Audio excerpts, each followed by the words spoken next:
জুলাই আন্দোলন যেভাবে গুলি চলেছে, এখনো যারা হাসপাতালে গেলে বা যারা আহত অবস্থায় আছেন, এত ব্রুটালি এবং এইভাবে যে পঙ্গুত্ব বরণ করেছে, এটা আর কোনো আন্দোলনে এরকম হয়েছে কিনা আমার জানা নেই।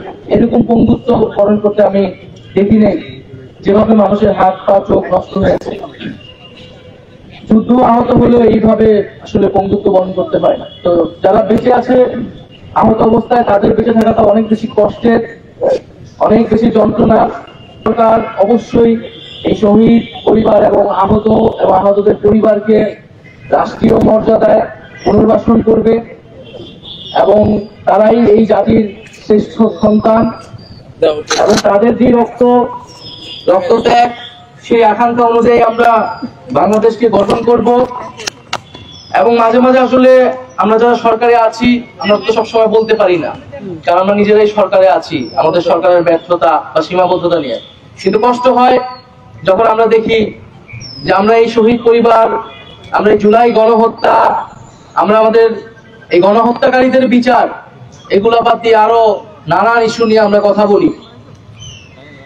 আমরা দেখি যে দেশে বিভিন্ন জায়গায় বিভিন্ন ধরনের দাবি দেওয়া এবং আন্দোলন হচ্ছে। আমরা সকল দাবি দেওয়ার প্রতি, আন্দোলনের প্রতি শ্রদ্ধাশীল, কিন্তু আমরা বলবো যে আমাদেরকে এই সরকারের প্রায়োরিটি বুঝতে হবে, আমরা আসলে কি কাজের জন্য এখানে এসেছি, এবং সেই কাজটা করতেই সরকারকে সহায়তা করতে হবে। এবং আমরা বলবো যে এই জুলাই গণহত্যা সহ এর আগের যে গুম খুন, এই সকল গণহত্যা এবং গুম খুনের বিচারের মাধ্যমে কিন্তু সমাজে একটা ন্যায় বিচার নিশ্চিত পাবে এবং এই শহীদ পরিবার এবং আহতদের সামনে জাতি হিসেবে আমরা আসলে দাঁড়াতে সক্ষম হব। তো এটা যাতে আমরা ভুলে না যাই, আমরা অবশ্যই বিচার আমাদের টপ প্রায়োরিটি। এই বাংলার মাটিতে এই গণহত্যাকারীদের বিচার নিশ্চিত করব, এটা ঘোষণা দিয়েই আমরা এক দফার ঘোষণা দিয়েছিলাম এবং আমরা সেখান থেকে এক বিন্দু পরিমাণও পিছপা হইনি।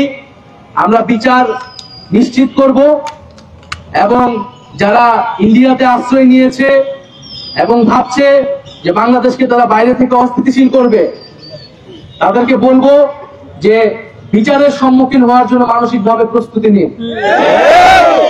শেখ হাসিনা বাংলাদেশে আসবে কেবলমাত্র বিচারের মুখোমুখি হওয়ার জন্য, ফাঁসির কাস্টে ঝোলার জন্য।